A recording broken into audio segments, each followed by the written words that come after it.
Мир Божий всем, друзья! Как важно для спасения нашей души быть духовно рожденным свыше. Но для этого должно быть принятое решение.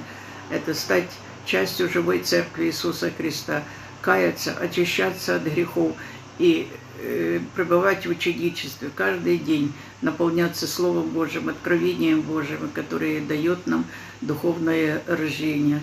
Быть единодушием, единомыслями с Божьими служителями, которых Бог поставляет в нашу жизнь для возрастания в познании Господа Бога нашего Иисуса Христа.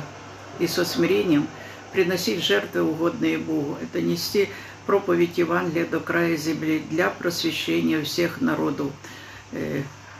А Бог смиренным и дает благодать, через которую мы имеем спасение. Поэтому присоединяйтесь к живой Церкви Христа, становитесь учениками, духовно рожденными, чтобы иметь спасение своей души.